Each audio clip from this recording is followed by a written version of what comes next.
Assalamualaikum warahmatullahi wabarakatuh. Waalaikumsalam warahmatullahi wabarakatuh.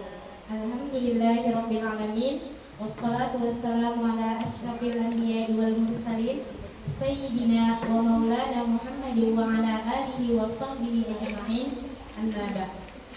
Segala puji bagi Allah, Tuhan semesta alam yang telah melimpahkan begitu banyak karunia-Nya kepada kita sehingga kita semua bisa berkumpul di ruangan ini untuk bersama-sama belajar tentang budaya positif dari CGP kita Ustazah Eka Lestari.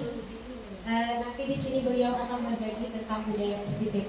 Salawat dan salam tak lupa pula kita haturkan kepada junjungan kita Nabi besar Muhammad SAW, yang mana beliau adalah suri teladan terbaik yang insya Allah jika kita mengikuti jejak beliau maka selamatlah hidup kita di dunia dan di akhirat. Amin. Semoga kita semua bisa mendapatkan syafaat beliau pada hari kiamat nanti. Amin. Amin. Oke, yang belum hormati Ibu Kepala Sekolah TKIP Nurul Ilmi, Ibu Normania, yang ulun hormati pengelola KBIT TKIP Nurul Ilmi, pengelola KBIT Nurul Ilmi Amungkai, Ustazah Normania, Ustazah Nur Hidayati Fitriani Sofa. Terus yang ulun hormati rekan-rekan semua yang berhadir di sini. Oke, baiklah, kita masuki acara pertama yaitu pembukaan. Untuk membuka acara kita pada hari ini, marilah bersama-sama kita membaca Ummul Quran Surah Al-Fatihah. Selanjutnya acara yang kedua yaitu sambutan yang akan disampaikan oleh Ibu Normaliah SPD selaku Kepala Sekolah TKIP Nurul Ilmi. Kepada Ibu Normaliah, kami persilakan.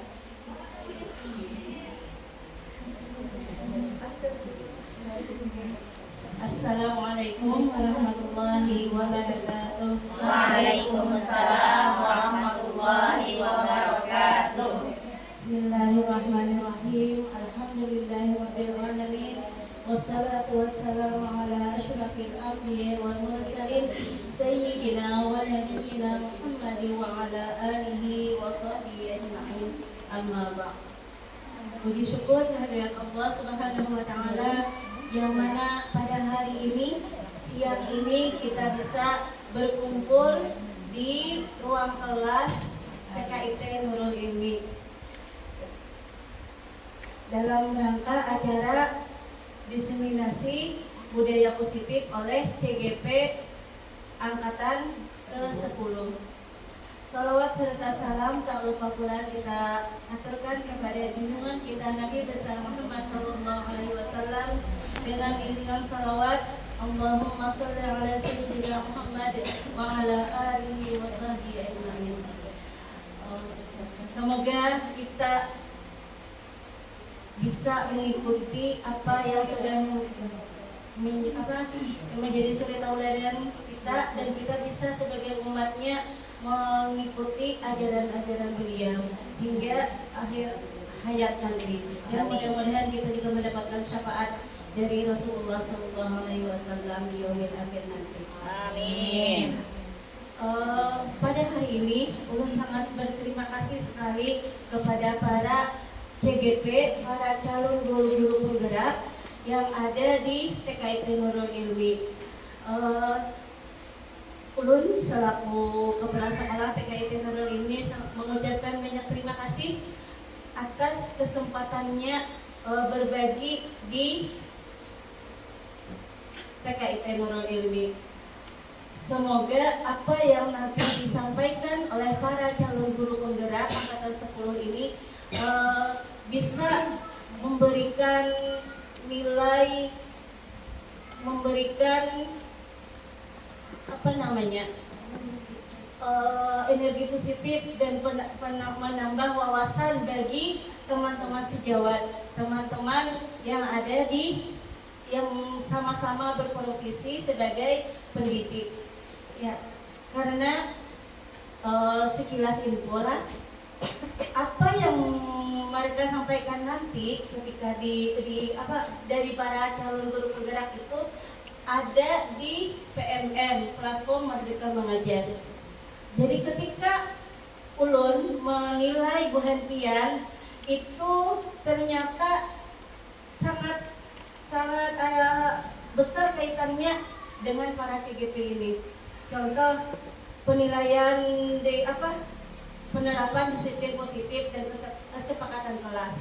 Jadi ada beberapa di antaranya dari 14 orang itu ulun nilai ada yang sudah berkomitmen tapi belum konsisten. Ada yang sudah berkomitmen dan konsisten. Tapi ketika ulun klik itu keduanya tidak mempengaruhi, malah dengan penilaian dari bahan di PMM. Jadi menurut ulun sangat bermanfaat ketika ada materi tentang disiplin positif, tentang kesepakatan kelas, karena itu juga yang harus guru-guru ini lakukan di dalam kelas. Itu yang sebenarnya yang seharusnya bisa diterapkan di kelas nantinya. Apalagi nanti tahun ajaran baru nanti, tahun pelajaran 2024-2025, para ustazah ini kan akan di-rolling. Iya. Nah, tidak bisa ada yang sama sih, kemungkinan ada yang masih bersama, ada yang mungkin berbeda lagi. Ya, tunggulah nanti ketika ta'aruf nanti ya. Jadi ulun sekali lagi menyambut dengan bangga para TGP ini berbagi ilmu yang sangat bermanfaat bagi untuk para ustazah. Semoga bahan para ustazah yang mendapatkan ilmunya pada hari ini nanti bisa menerapkannya di kelas baru, ataupun nanti ini masih ada beberapa minggu kita bersama dengan anak-anak yang ada di tahun pelajaran 2023 dan 2024. Dan bagi yang sudah mendapatkan ilmunya pada hari ini, boleh juga nanti berbagi dengan partner kerjanya yang ada ataupun yang tahun depan, karena ini tidak semua kan yang ikut ya, ada yang izin karena sakit, jadi tidak bisa hadir di kelas hari ini. Ini itu saja yang bisa ulun sampaikan. Salah hilaf mohon maaf. Terus semangat para calon guru penggerak angkatan ke-10 ini. Harus tetap semangat, jaga kesehatan, jaga kesehatan, jaga emosi, jaga hati lah yang tadi intinya. Ya. Salah hilaf mohon maaf. Wassalamualaikum warahmatullahi wabarakatuh. Waalaikumsalam warahmatullahi wabarakatuh. Terima kasih kepada Ibu Nurmalia atas sambutannya, sangat memotivasi kami sekali lah. Semoga teman-teman di sini tambah semangat untuk mengikuti kegiatan pada hari ini. Amin. Oke, kita masuk kegiatan selanjutnya, yaitu materi diseminasi tentang budaya positif yang akan disampaikan oleh Ustazah Eka Lestari SPD. Kepada Ustazah Eka kami persilahkan. Beri tepuk tangan teman-teman.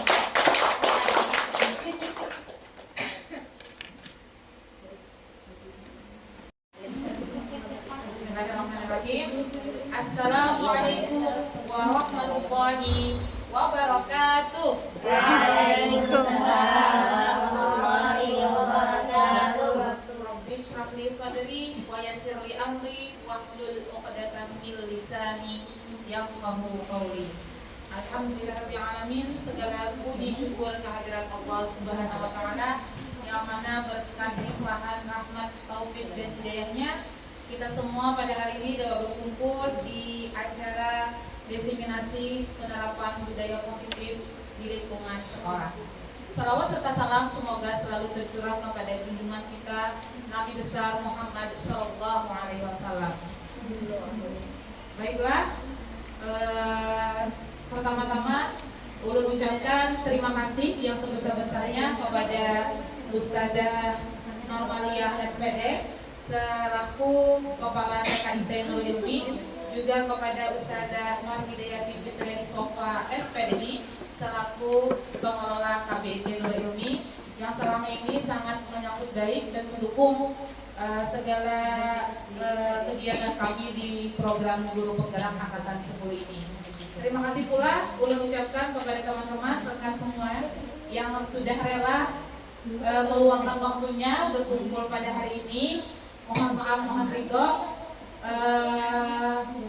memakan waktu bagian pian. Namun semoga acara kita pada hari ini bernilai manfaat bagi kita semua. Amin, amin ya rabbal alamin. Teman-teman, Iya. teman-teman, Iya. Ustazah Solehah yang cantik, Iya. yang cantik lihat dulu dong. Iya, masya Allah. Oke, kita akan mulai ke materi kita yaitu tentang penerapan budaya positif di sekolah. Namun sebelum itu kita mau happy dulu supaya otot-otot meregang dan kurang stres ya Ustazah ya. Kita mau nyanyi bersama-sama dulu. Silakan ikuti ulun ya. Mulutnya maupun tangannya bergerak. Oke. Teman-teman mungkin familiar dengan lagu-lagu ini, sudah banyak berseliweran di sosial media kita ya. Ikuti ya. Yang suaranya merdu tolong diikuti juga. Ustazah Nina sudah siap? Halo, Ustazah Nina sudah siap? Oke. 1, 2, 3. Tangannya ke atas dulu. Dua-duanya. Main. Iya, supaya baunya berbangun. Maaf ya. Oke, relax semuanya, relax. Oke. 1, 2, 3. Tangan ke atas menggapai bintang, tangan ke samping burung yang terbang, tangan ke depan Ikan berenang. duduk yang rapi siap mendengarkan. Putar-putar tangan diputar, gulung tangan digulung, ular melingkar di pagar bundar, kanan kiri atas bawah siap berkegiatan. Hop. Oke, tepuk tangan untuk kita semua.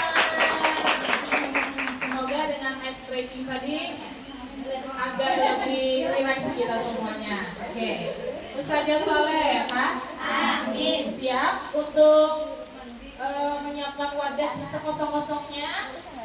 Siap? Ya. Siap untuk menjadi spot yang akan menyerap apapun yang ada di sekitarnya? Insya Allah. Insya Allah. Oke. Mari kita buka slide selanjutnya, Ustazah. Oke. Hari ini ulun minta izin berdiri di hadapan teman-teman bukan karena merasa paling hebat, tapi memang sudah seperti ini keharusannya menyampaikan penyebaran informasi kepada teman-teman tentang budaya positif yang sudah kami pelajari bersama-sama di program Guru Penggerak. Hari ini disiplin kita mengenai tentang budaya positif, yang mana budaya positif kita yang pertama adalah mengenai tentang perubahan paradigma belajar. Sebelum kita masuk ke bagian inti, ulun mau bertanya dulu, apakah teman-teman mengenal dengan Ki Hajar Dewantara? Ada yang kenal? Namanya saja Tidak kenal karena berbeda generasi. Tapi apakah pernah mendengar nama beliau disebut-sebut? Ya. Ya, pernah. Alhamdulillah. Siapakah beliau kira-kira teman-teman? Beliau merupakan sejarawan pahlawan Indonesia. Betul, kata Ustazah Nina beliau adalah pahlawan Indonesia. Betul. Lebih spesifiknya pahlawan di bidang apa kira-kira? Pendidikan. Pendidikan. Betul. Tepuk tangan untuk Ustazah Nina dan Ustazah Nina, teman-teman. Betul sekali, Ki Hajar Dewantara itu adalah Bapak Pendidikan Indonesia, yang beliau merupakan menyebarkan tentang filosofi pendidikan Indonesia. Oke. Ki Hajar Dewantara itu menghendaki pendidikan itu adalah memerdekakan murid. Ya, seperti itu ya, memerdekakan murid. Menurut Ki Hajar Dewantara, tujuan pendidikan itu adalah untuk menuntun segala kodrat yang ada pada anak agar mereka dapat mencapai keselamatan dan kebahagiaan yang setinggi-tingginya, baik sebagai manusia maupun sebagai anggota masyarakat. Yang perlu kita headline adalah kata menuntun. Ada yang bisa menyumbangkan pemikirannya apa yang dimaksud dengan menuntun, teman-teman? Menuntun itu apa? Menggandeng. Membimbing, betul. Ada lagi padanan katanya selain membimbing? Apa saja? Mengarahkan. Oke, membimbing, mengarahkan. Apa lagi untuk menuntun? Yang sebelah sana selain membimbing, mengarahkan, apa padanan kata dari menuntun kira-kira? Menstimulus kata sebelah sini. Sebelah sana? Apa? Apakah menuntun kira-kira sama dengan menuntut? Tidak, sangat berbeda jauh ya. Oke, menuntun ini adalah berarti seperti semboyan yang digaungkan oleh beliau. Ya kada? Pernah mendengar semboyan dari Ki Hajar Dewantara? Apa yang berbahasa Jawa rumah? Tidak bisa. Ngarso apa ya? Karena kita bukan orang Jawa, sepertinya susah menyebutkannya. Kita translate menjadi bahasa Indonesia saja. Yang artinya guru itu berperan sebagai panutan di depan, mendampingi dari samping, dan mendorong dari belakang. Itu yang dimaksud dengan menuntun. Mari kita refleksi sebentar diri kita masing-masing. Yang selama ini kita lakukan, ini lebih kepada refleksi diri lo sendiri ya. Apakah lebih banyak menuntun ataukah justru menuntut, teman-teman? Menuntut kata sebelah sana. Oke, boleh dijelaskan alasannya kenapa dia mengatakan lebih sering menuntut? Silakan Ustaz Ahmad. Jadi kenapa saya menanggapi kalau misalnya guru itu terkadang menuntut, karena pada intinya kan tadi menuntun itu sebenarnya guru itu hanya untuk memfasilitasi anak supaya menemukan atau berkembang sesuai potensi yang terbaiknya. Terkadang ketika pembelajaran ustazah itu atau guru itu sering seperti ini loh pilihannya, seperti ini loh sebenarnya yang kita inginkan itu pembelajaran itu harusnya menyenangkan bagi anak. Kemudian juga guru itu hanya sebagai fasilitator yang membantu anak agar berkembang menemui potensi yang paling maksimal. Itu saja, tidak mengikuti alur dari si guru. Nah, maka itu ulun beranggapan terkadang guru itu sering menjadi penuntun bukan menuntun. Ya, demikian, terima kasih.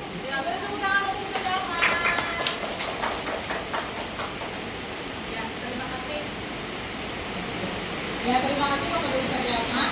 Benar sekali apa yang dipaparkan Ustaz Ahmad tadi, bahwa kita kadang-kadang sebagai guru lebih sering menuntut daripada menuntut kepada murid-murid kita.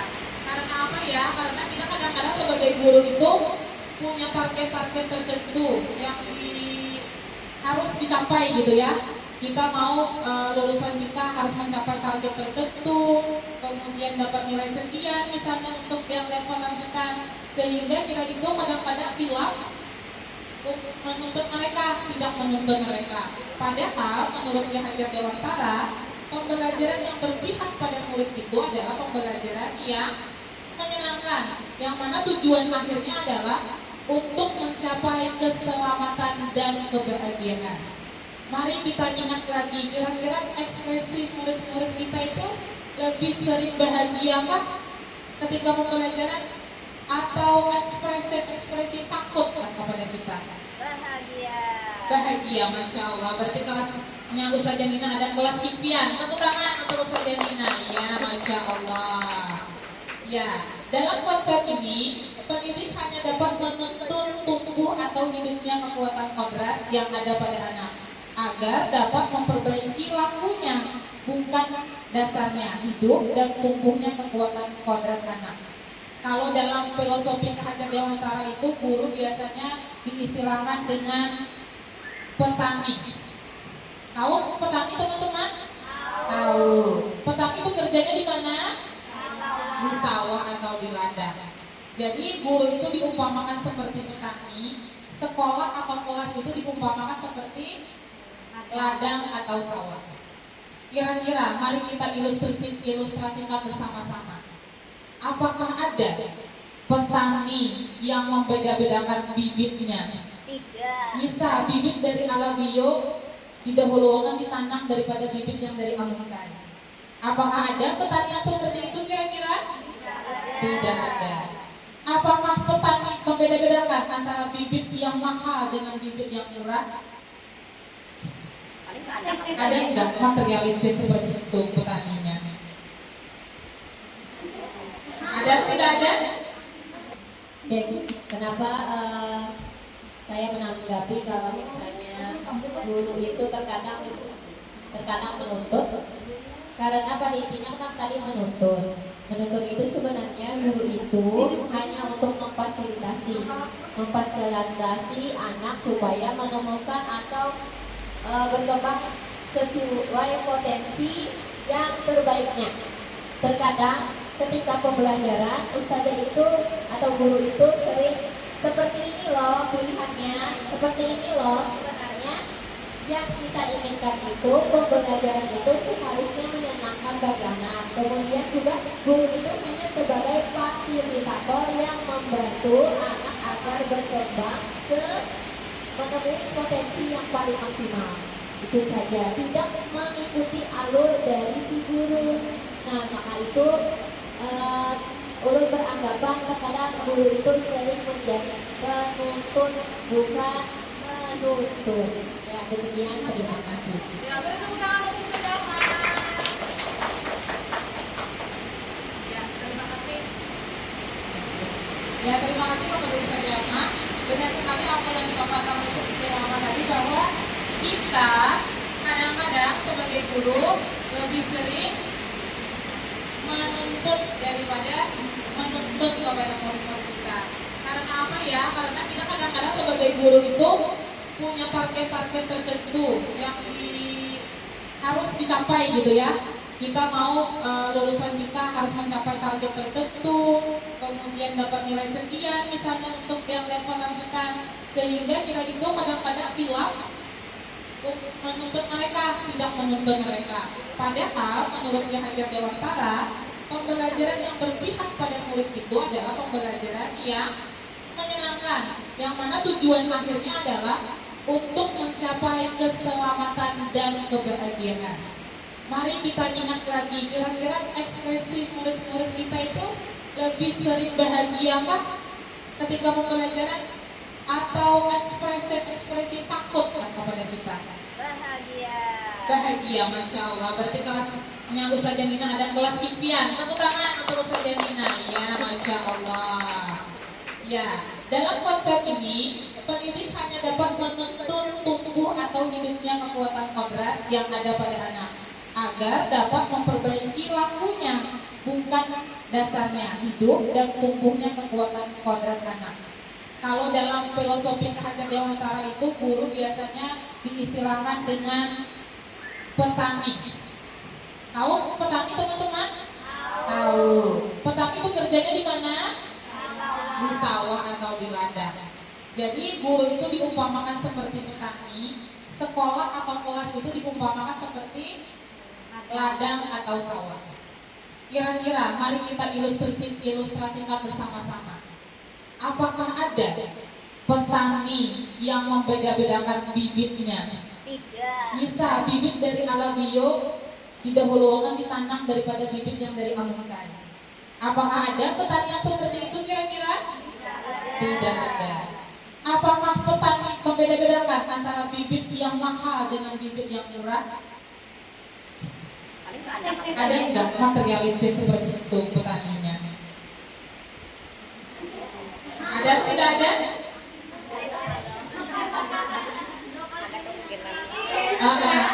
Bukan bibit belum menjadi benih, masih bibit. Bibit benih yang terlarang lalu disayangi kan? Disayanginya itu didahulukan, ditanam atau didiamkan? Tempatnya Didahulukan. Oh ya. Berarti itu petani yang pilih kasih kata Ustaz Janina. Oke. Kalau petani itu yang bisa diusahakan oleh petani apa saja kira-kira di ladangnya supaya bibitnya itu bisa tumbuh besar sesuai harapan dia. Ditanam dengan sebaik-baik metode.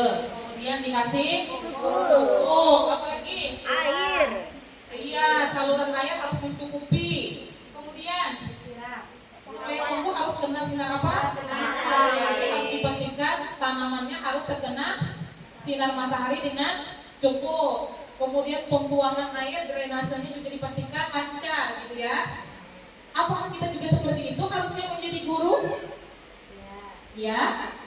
Iya atau tidak? Wajib kata Ustaz Jaleni. Ya mantap. Iya, sebagai guru kita juga harusnya seperti itu. Yang bisa kita usahakan adalah menanam, merawatnya dengan baik. Kemudian masalah hasil, maka itu adalah di luar dari kendali kita. Makanya tadi di situ dituliskan bahwa tugasnya guru itu hanyalah memperbaiki lakunya, bukan dasarnya.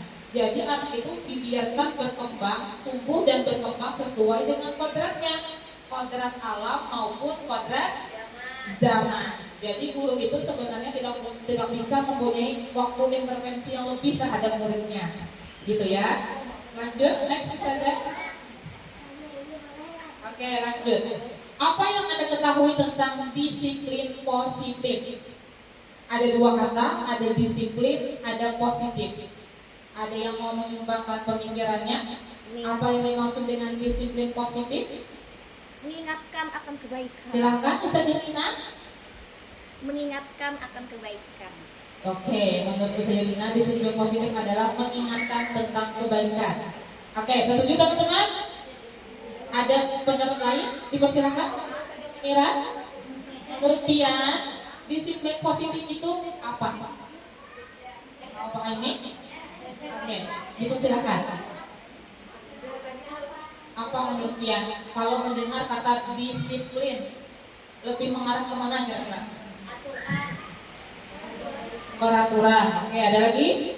Satu lagi yang di belakang, Ustazah Huli, dipersilakan. Menurut Pian, disiplin positif itu apa, Ustazah?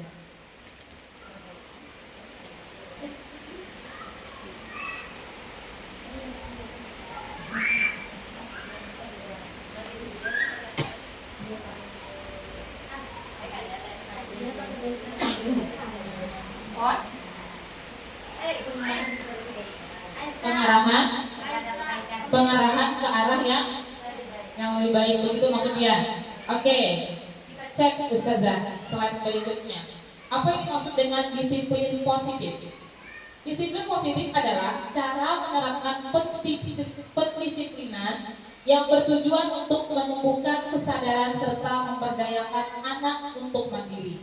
Disiplin positif dilakukan supaya anak melakukan sesuatu bukan karena ditakut-takuti dengan hukuman, ancaman, atau karena dijanjikan sokongan atau hadiah. Jadi kita ini kadang-kadang kalau mendengar disiplin itu mengingatnya sesuatu yang keras, otoriter, tegas. Kalau enggak melakukan ada hukuman, kalau dilakukan ada hadiah gitu ya. Padahal seharusnya disiplin positif itu adalah tumbuh dari rasa kesadaran anak itu sendiri, supaya dia bisa mandiri mentaati aturan yang telah dibuat bersama-sama, bukan karena ancaman, bukan karena penghargaan. Kenapa seperti itu? Karena tujuan dari disiplin positif adalah agar motivasi yang muncul berasal dari diri sendiri atau disebut dengan motivasi intrinsik gitu ya. Nanti kita akan kenal ada dua istilah, ada motivasi intrinsik dan yang satu lagi motivasi ekstrinsik. Kalau intrinsik dari diri sendiri biasanya itu timbul dari karena kesadaran, kemudian tahan lama karena dari kesadaran sendiri. Sedangkan yang ekstrinsik berasal dari faktor luar, misalnya karena takut ancaman maupun karena diiming-imingi hadiah. Biasanya motivasi jenis ini tidak permanen karena tergantung dari ancaman dan penghargaan tadi. Jika penghargaannya tidak ada, maka mungkin saja dia tidak mengikuti lagi kan, gitu ya. Itulah yang diharapkan dari disiplin positif. Next, Ustazah. Oke, kita lanjut ke slide berikutnya yaitu tentang motivasi perilaku manusia. Ternyata Ustazah, manusia itu berperilaku itu pasti didasari oleh 3 hal. Di antara dari 3 hal ini, yang pertama karena untuk menghindari hukuman, yang kedua untuk mendapatkan reward atau penghargaan, dan yang terakhir adalah karena untuk menghargai diri sendiri gitu ya. Iya. Setiap manusia itu pasti memiliki kebutuhan dasar. Setidaknya ada 5 kebutuhan dasar yang harus kita penuhi gitu ya. Jadi kalau anak-anak kita itu berperilaku sesuatu yang menyimpang, berarti ada dari 1 dari 5 kebutuhan dasarnya itu yang tidak terpenuhi. Apa saja kebutuhan dasarnya? Yang pertama kebutuhan dasar bertahan hidup. Seperti apa yang bertahan hidup itu termasuknya? Betul. Pangan, sandang, papan, gitu ya, makan, minum, rumah, segalanya, rasa aman dan sebagainya. Yang kedua kebutuhan dasarnya adalah kasih sayang dan rasa diterima. Yang ketiga penguasaan. Yang keempat kebebasan dan yang terakhir kesenangan. Ini 1 dari 5 hal ini, 1 di antaranya pasti mendasari dari perilaku murid kita. Supaya lebih paham kita langsung ke studi kasus saja.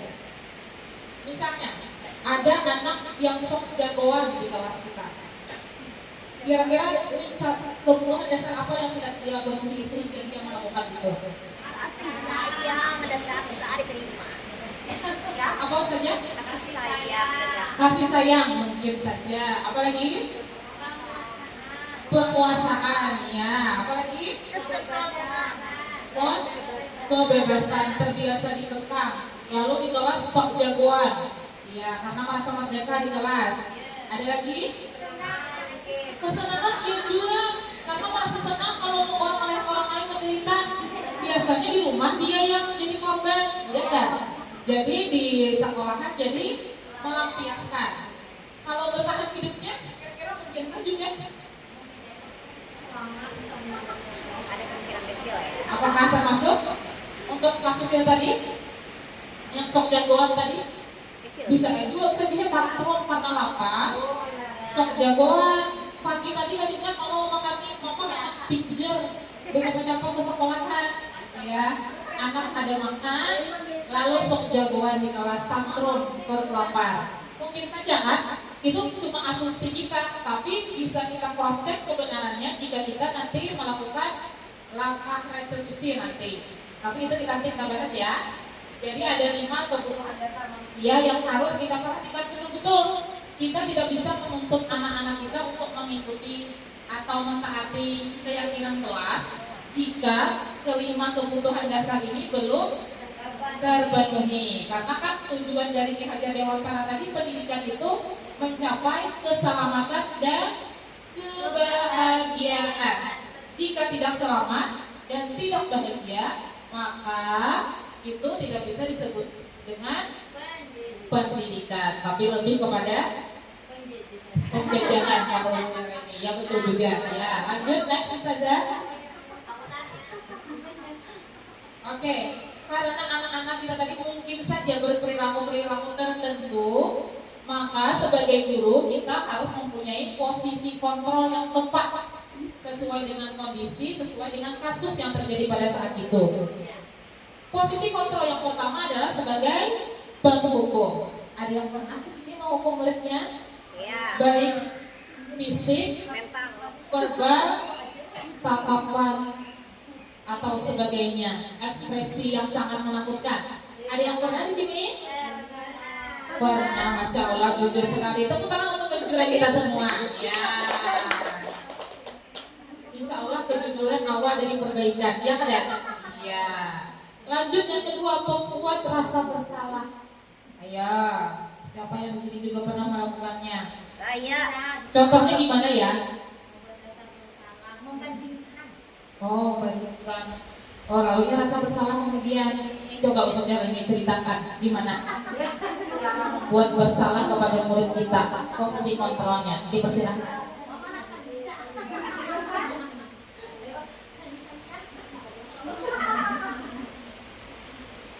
Membuat mungkin saja Leh kayak anak ada yang ada perbedaan misalnya supaya ia merasa bersalah dibandingkan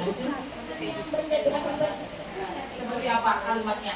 coba lihat teman si A itu hebat baca doa bisa kopian kayak itu Iya betul, iya.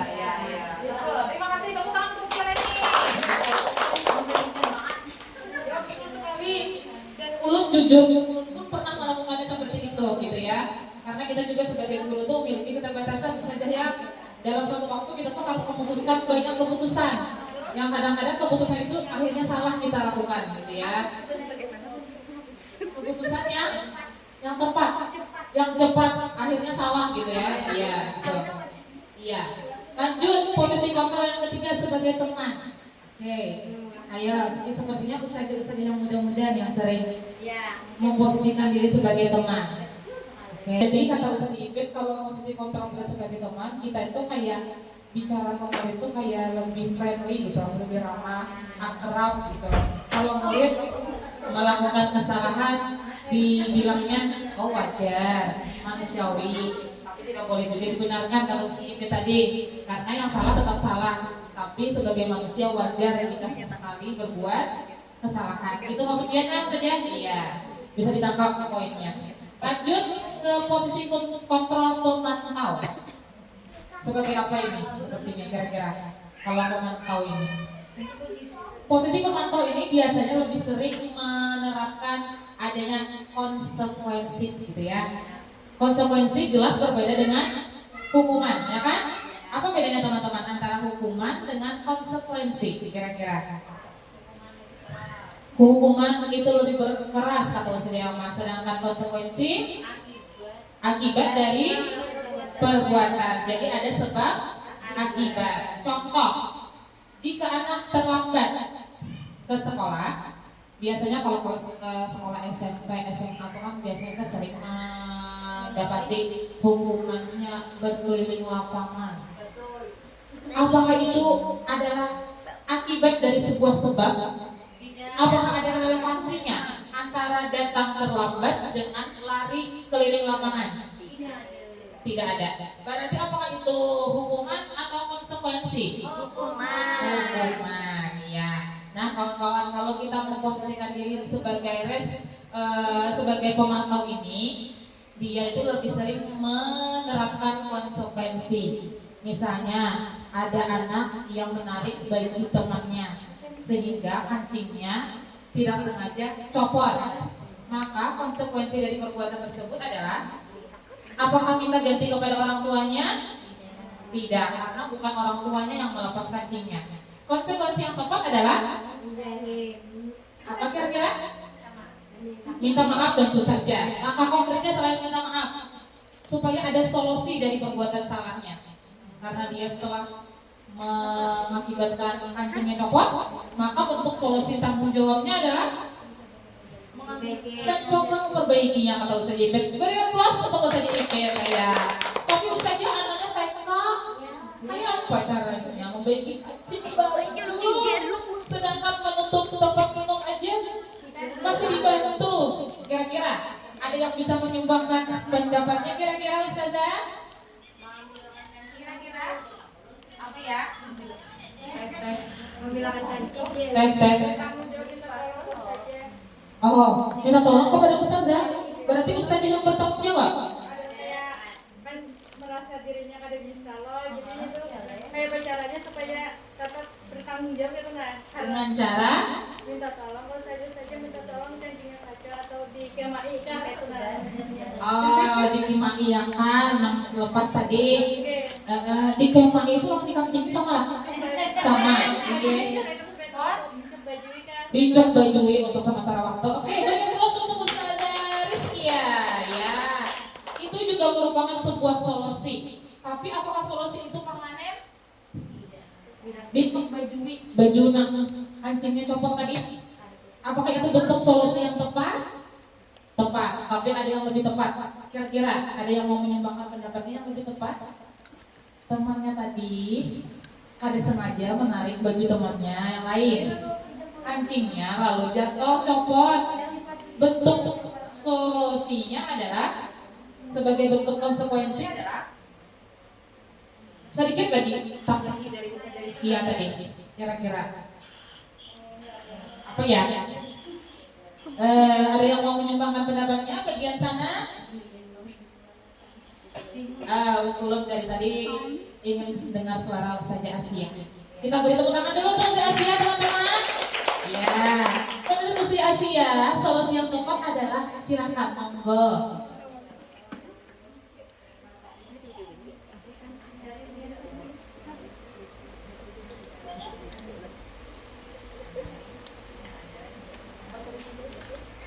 Silakan saja.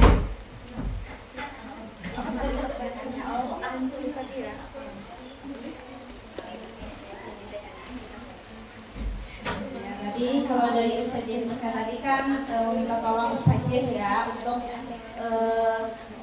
membantu mengkancing ya kayak gitu, atau membantu mengasih peneliti ya kayak gitu. Itu juga bisa. Terus selanjutnya apa ya kira-kira? Apa ya? Apa saja? Ini tidak, maksudnya bukan hal yang mustahil terjadi ya di pembelajaran kita. Iya. Coba kita pikir bersama solusi yang tepat apa? Mungkin bisa menasehati, ya menasehati lain kali hati-hati ketika narik baju ya tadi ya. Ya ketika bermain atau apapun gitu ya, ketika menarik baju kemana itu hati-hati karena bisa lepas nantinya. Nah itu bisa mungkin. Langkah konkretnya yang lebih konkret selain minta maaf dan menasehati sebagai bentuk pertanggungjawaban kepada korban. Maaf sudah tadi ya. Ya. Apa kira-kira? Menjadi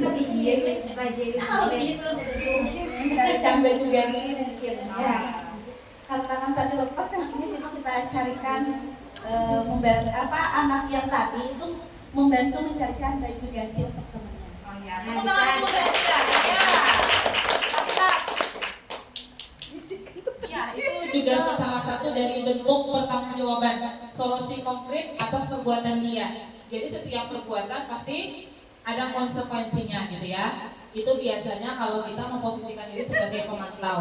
Pemantau itu jelas lebih baik daripada teman, daripada pembuat rasa bersalah, daripada penghukum. Cuma ini masih bersifat sementara, belum permanen. Karena biasanya kalau pemantaunya tidak hadir ke sekolah, maka si anak akan berbeda sifatnya.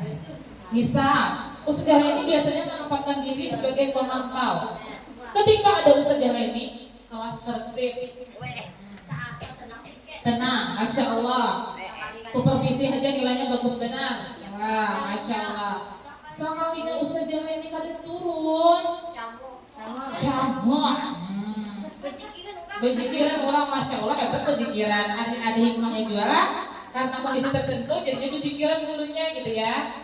Artinya pemantau ini bagus, tapi tidak bisa dilakukan terus-menerus, bergantung pada satu orang. Karena biasanya jika pemantaunya tidak hadir, maka keadaan kelas akan berubah. Karena biasanya didasari oleh rasa segan terhadap si pemantau, bukan berdasarkan kesadaran pribadi dari diri sendiri. Oke, di layar bisa kita baca sama-sama tentang Contoh posisi Konano yang restitusi tadi Ustazah, gitu ya. Ada motivasi eksternal, ada juga motivasi internal atau intrinsik, gitu ya. Jika itu kita sebagai guru, sebagai penghukum, maka biasanya kita akan menghardik atau menunjuk, menyakiti dan menyindir murid kita. Tapi bila kita sebagai pembuat rasa bersalah, biasanya kita berceramah, mengungkapkan kekecewaan yang mendalam terhadap dia, sehingga akhirnya dia merasa bersalah. Lanjut, sebagai teman membuat alasan untuk murid-muridnya yang mudah dipahami. Kemudian memantau, menghitung dan mengukur, sedangkan sebagai manajer mengajukan pertanyaan-pertanyaan. Dari 5 posisi kontrol ini, yang mana yang paling ideal kira-kira teman-teman untuk dilakukan? Apakah sebagai penghukum? Apakah sebagai penghukum? Tidak ya? Sebagai apa Ustazah Aminah? Yang paling ideal dari 5 posisi kontrol tersebut? Apakah sebagai penghukum? Apakah sebagai pembuat rasa bersalah? Sebagai teman, sebagai pemantau, atau sebagai manajer yang paling ideal? Menurut Pian, kita di sini nggak ada yang salah, yang ada yang benar ya. Kita berhak berpendapat masing-masing ya kan? Iya. Oke, silakan bisa jawab. Menurut Pian yang paling benar adalah yang paling ideal? Ya, manager. Ada saja. Kembali ke slide-nya. Lanjut. Nah, jika kita sudah memposisikan diri, kemudian anak-anak ini sudah kita ketahui kebutuhan dasarnya, maka langkah selanjutnya adalah membuat keyakinan kelas.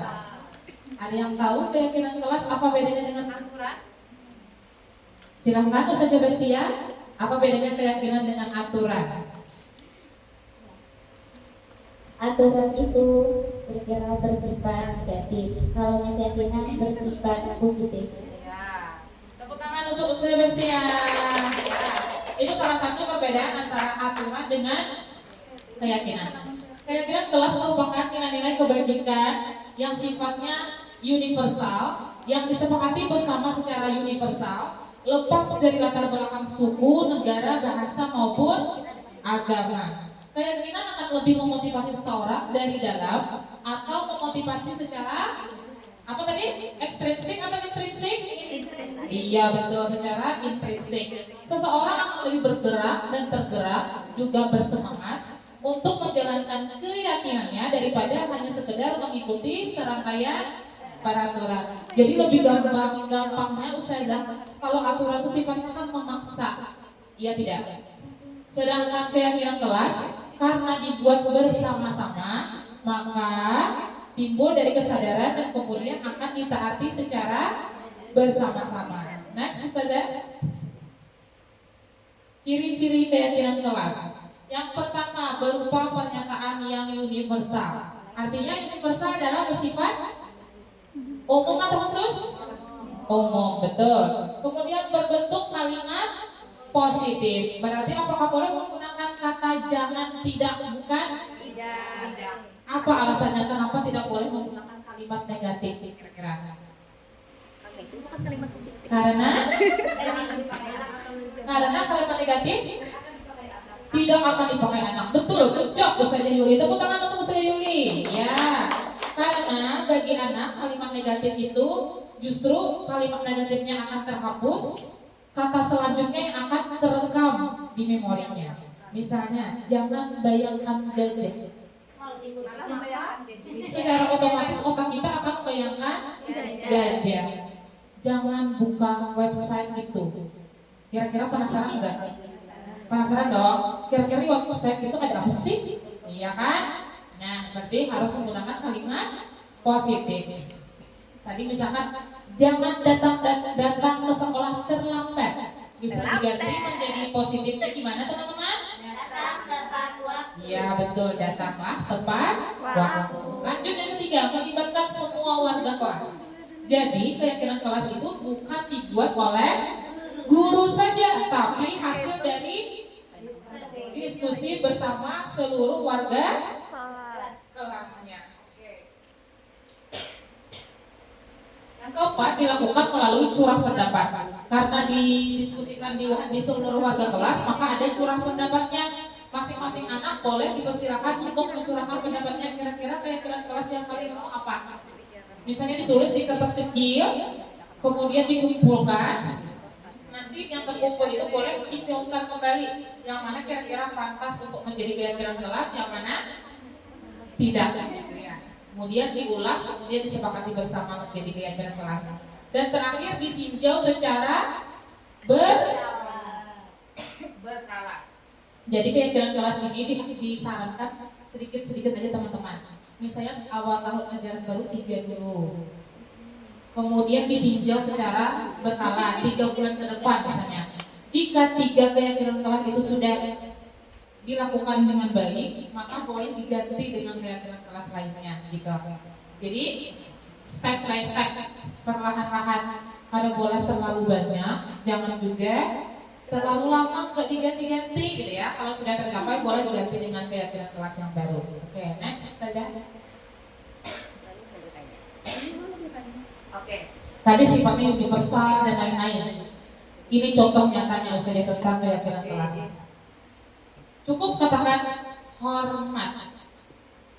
Di bawah hormat itu ada keterangannya. Kami meyakini bahwa sangat penting menghormati orang dan barang miliknya. Jadi ini termasuk menghormati orang, juga tidak mengambil barang orang lain. Jadi kalau usaha dirincikan menghormati orang, jalan menunduk, memberi senyum. Itu kan sudah cukup dihormat samanya kan? Jadi cukup hormat saja. Nanti bisa dispesifikasikan ke anak yang termasuk hormat itu seperti apa. Lanjut yang kedua, berkegiatan. Kami meyakini bahwa sangat penting untuk mengikuti kegiatan secara tuntas dan bertanggung jawab. Jadi headline-nya adalah tuntas dan bertanggung jawab. Artinya ketika ada usaha lagi ditulis di situ beres-beres. Apalagi memasukkan tempat makan ke dalam tas. Tidak perlu lagi kan? Cukup berkegiatan secara tuntas dan bertanggung jawab. Yang ketiga, diterima dan dimiliki. Kami meyakini bahwa sangat penting untuk merasa diterima dalam kelompok serta bersikap peduli kepada orang lain. Ini termasuk berkelompok itu harus menerima teman, tidak pilih-pilih teman, sayang teman dan sebagainya, gitu ya. Lanjut, Ustazah. Ke materi yang terakhir yaitu tentang segitiga restitusi. Segitiga restitusi adalah suatu proses dialog yang dijalankan guru atau orang tua agar dapat menghasilkan murid yang mandiri dan bertanggung jawab. Segitiga restitusi ini bisa kita lakukan jika ada kasus tertentu terjadi di kelas kita. Jadi ketika ada anak yang berperilaku negatif, kita tidak boleh langsung menjudge, menyalahkan. Kami desa Maher itu taruh. Apalagi anak tuh terbiasa deh capnya desa ketujuh mengganggu teman. Bila ada kawan yang menceritakan tentang kesalahannya gitu langsung kehilangan sebagai guru langsung percaya karena sudah capnya buruk ya kan? Padahal belum tentu anak yang terbiasa mengganggu teman belum tentu hari ini juga mengganggu teman, iya tidak? Ya harus dilakukan segitiga restitusi. Bagaimana cara melakukan segitiga restitusi? Langkah pertamanya adalah menstabilkan identitas, kemudian yang kedua validasi tindakan yang salah, dan yang ketiga menanyakan keyakinan. Bagaimana cara menerapkannya di pembelajaran ataupun di kasus kita di kelas? Lanjut, menstabilkan identitas. Kira-kira menurut pian-pian, kenapa identitas itu perlu distabilkan? Stabil itu artinya apa? Bergoyang-goyang. Tidak goyang-goyang, kata Ustaz Jelina, betul. Kenapa kira-kira identitas itu perlu tidak boleh digoyang-goyang? Kenapa perlu distabilkan? Kenapa kira-kira?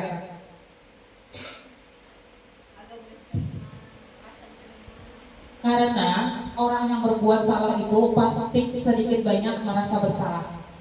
Ketika kita timpali dengan kecaman, ancaman, maka dia semakin down gitu ya. Makanya identitasnya harus distabilkan. Itu merupakan supaya dia tergeser dari identitas gagal menjadi identitas sukses. Lanjut, langkah yang kedua yaitu validasi tindakan yang salah. Ini adalah agar anak itu bergeser dari pemikiran stimulus respon menjadi proaktif, kemudian mengenali dan mengakui kebutuhan murid akan memperbaiki hubungannya dengan murid. Jadi kalau misalnya ada anak yang melakukan kesalahan, tadi langkah pertamanya adalah stabilitas, menstabilkan identitas. Bisa kata-katanya contohnya kayak gini. Nah, Ustazah juga mengerti biar merasa sedih. Kalau Ustazah jadi diam juga Ustazah juga sedih gitu ya. Itu menstabilkan identitas. Artinya kita tuh memaklumi bahwa sebagai manusia boleh saja sedih. Tapi bukan berarti kita membolehkan, jangan mewajarkan tapi tidak membolehkan. Lanjut ke validasi tindakan. Tindakan yang salah harus tetap dikatakan salah gitu ya. Yang terakhir, menanyakan keyakinan. Ketika anak ada yang terlambat tadi, boleh ditanyakan. Nah, kira-kira menurut dia keyakinan kelas apa yang hari ini lupa dia lakukan? Dia mungkin bisa menjawab keyakinan kelasnya adalah datang tepat waktu. Jadi kesadaran itu timbul dari diri anak, bukan hasil dari pemikiran si guru gitu ya. Oke, lanjut ke kasus 1.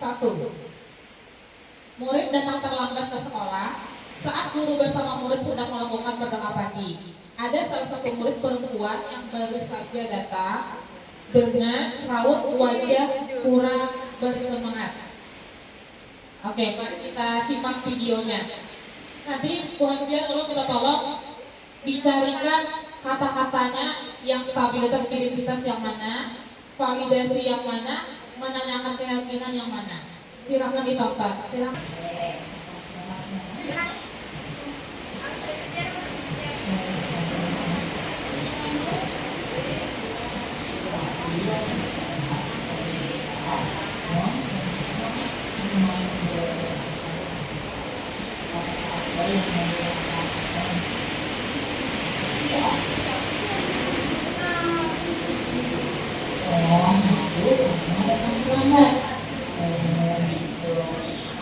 Setiap manusia pasti akan berbuat salah. Ustazah juga pernah berbuat salah. Demikian juga dengan Ainul. Itu manusiawi dan wajar saja. Berarti boleh nggak Ustazah? Menurut Ainul, kenapa ya Ainul datangnya tadi ke sekolah terlambat? Oh, ya kalau begitu Ustazah tidak menanyakan Ainul. Tapi setiap perbuatan pasti ada alasannya. Nah, sekarang coba Ainul pikir-pikir lagi. Kira-kira apa ya yang membuat Ainul bangunnya tadi pagi kesiangan? Oh, karena malam tadi begadang. Emangnya Ainul ngapain? Nonton TV. Nah, alhamdulillah saya senang sekali Ainul mau bercerita ke Ustazah. Terima kasih ya. Sekarang ayo kita berbicara bersama-sama. Menurut Ainul, apakah ada cara yang baik, yang bagus, yang tepat supaya Ainul bisa bangunnya cepat dan siangan? Sebelum lagi ya. Oke, terima kasih sudah mau bercerita sama Ustazah. Setelah melakukan segitiga restitusi, itu pengalaman murid yang diberikan. Oke, dari kasus tadi kita lihat tadi, kira-kira teman-teman pasti sudah menemukan celah yang mana merupakan menstabilkan identitas, yang mana validasi tindakan yang salah, dan yang mana menanyakan keyakinan. Ada yang mau mencoba menjawab? Oh iya, ada hikmah. Silakan. Terima kasih Kak. Saya akan mencoba menjawabkan ya. Mana tadi itu menstabilkan identitas. Itu ada di adanya manusia pasti punya salah dan itu wajar. Betul nggak? Betul nggak kawan-kawan?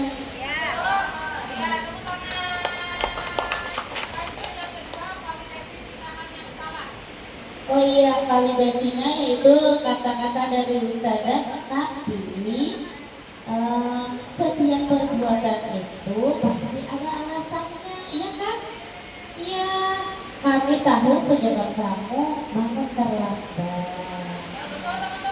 Ya kan, kawan-kawan, seperti itu tadi ya? Iya.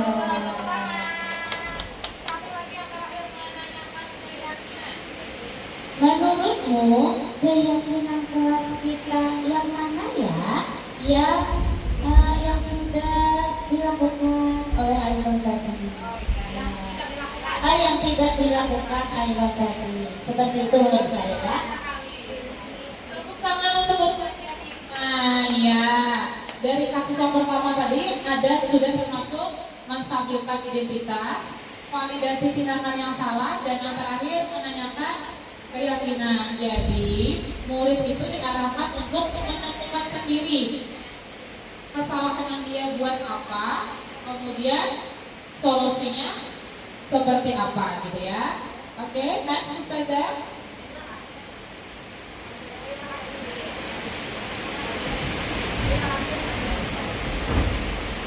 Oke, sekian pemaparan dari Lulus. Bagi yang mau bertanya dipersilakan. Dua orang saja ya untuk penanya kita karena keterbatasan waktu. Untuk penanya yang pertama, kalau persilakan kepada Ustazah Asia. Kepada Ustazah Asia dipersilakan. Ya, terima kasih Ustazah Eka memberikan kesempatan. Saya mau bertanya tadi terkait dengan disiplin ya tadi ya, disiplin yang positif. Nah, bagaimana cara kita agar tadi kan ada hukuman, tapi kenyataannya Ulun sendiri ya merasakan ketika berhadapan dengan anak itu sering sekali untuk mendisiplinkan itu menggunakan yang tadi. Nah, ada beberapa tahapan tadi. Nah, itu terutama kalau hukuman mungkin enggak ya, tapi dengan ancaman, nah itu dan lain-lain. Nah, biar anak itu bisa motivasinya itu tumbuh dalam dirinya. Nah, terutama untuk anak ABK gitu ya, gimana? Nah, karena Ulun hal sendiri itu ketika Ulun nggak ada, dia akan berontak. Tapi ketika ada Ulun, bisa disiplin kayak gitu. Nah, bagaimana caranya? Terima kasih kepada Ustazah Asia atas pertanyaannya. Ini pertanyaan yang menarik. Sejujurnya pertanyaan ini pun telah ditanyakan kepada Fasil, kepada PP, kemudian mau ditanyakan juga kepada instruktur. Namun pada sesi elaborasi pemahaman yang lalu kehabisan waktu sehingga Ulun tidak sempat menanyakan kepada instruktur gitu ya. Sebenarnya jawaban dari pertanyaan yang tadi telah Pian jawab sendiri Ustazah. Di bagian mana? Kata Pian tadi, kita sebagai guru terkadang-kadang terpaksa gitu ya, secara tidak berniat jahat sebenarnya. Terkadang melakukan posisi kontrolnya sebagai pemukul, walaupun hukumannya tidak bersifat fisik, cuma verbal, berupa ancaman mungkin ya. Karena kita merasa itu lebih efektif gitu ya, terlebih lagi kepada anak Pian, kata Pian ya. Kondisinya adalah anak istimewa gitu ya, yang pasti lebih susah, lebih sulit gitu ya, tidak mudah memberikan pemahaman, kemudian untuk mendisiplinkan lebih sulit daripada anak yang normal. Tapi sudah Pian jawab tadi saja. Kata Pian tadi akhir kalimat, ketika Pian tidak ada, maka apa tadi kata Pian? Dia akan berbuat berontak. Nah, itulah penyebabnya Ustazah. Kenapa dalam teori ini kita tidak dianjurkan menjadi posisi kontrol penghukum. Jawabannya tadi sudah aku katakan, karena ketika kita memposisikan diri hanya sebagai penghukum atau pembuat merasa bersalah atau sebagai teman atau sebagai pemantau yang keempat ini Ustazah, maka itu sifatnya tidak permanen. Makanya tadi ketika pian tidak ada, dia berontak karena dia merasa si penghukum tidak ada, si pembuat rasa bersalah tidak ada, si teman yang mengungkit-ungkit menasihati tidak ada, si pemantau yang mengingatkan konsekuensi juga tidak ada, sehingga dia akan berubah 180 derajat. Kalau kita memposisikan ini sebagai manajer, pada prosesnya memang lebih sulit, tapi hasilnya lebih manis dan lebih permanen, tidak lengkap oleh waktu dan tempat gitu ya. Dan lebih lagi kalau untuk anak-anak yang ABK berarti lebih lagi kebiasaannya Ustazah. Kayak gitu menurut ulun, kita tuh memang tidak ada salahnya, boleh kadang-kadang sebagai penghukum, boleh sebagai pembuat rasa bersalah, boleh sebagai teman, kadang-kadang tergantung kondisinya, tapi idealnya memang sebagai manajer. Kalau kita pikir-pikir ya, sebagai teman tuh bagus kan, akrab lawan murid. Tapi kalau kita selalu memposisikan ini sebagai teman, ada akibat buruknya, kita kurang dihargai oleh murid kita, ya kan? Boleh, bukan nggak boleh, boleh sebagai teman, tapi ada batasan gitu, jangan selalu seperti itu. Jadi bisa-bisa kita memposisikan diri kadang-kadang sebagai ini, kadang-kadang sebagai itu. Gitu saja. Mudah-mudahan bisa menjawab pertanyaan Pian ya. Ada lagi satu pertanyaan, dipersilakan.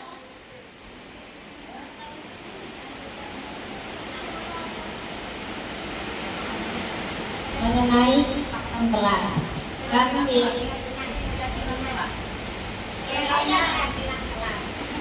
kan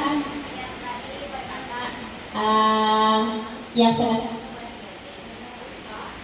jika sudah bagaimana jika keyakinan yang kelas yang telah kita terangkan bersama-sama tetapi itu belum semua apa ya rasanya? Iya. Nah itu bagaimana? Sedangkan keyakinan tadi dia tidak perlu berlama-lama terlalu lawas. Nah bagaimana menanggapi?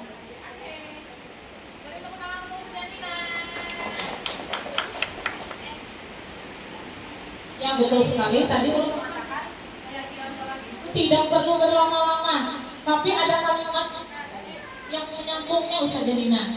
Tidak perlu berlama-lama jika sudah dilaksanakan dengan baik. Artinya ketika dievaluasi secara berkala, pasti ada anak yang belum mentaatinya, belum meyakininya, berarti tidak perlu diubah dulu. Kan berproses ya. Misalkan dari 3 keyakinan kelas, 2 sudah bagus dilaksanakan, 1 enggak, berarti 2 yang boleh diganti, 1-nya didiamkan dulu, maksudnya diteruskan dulu gitu ya.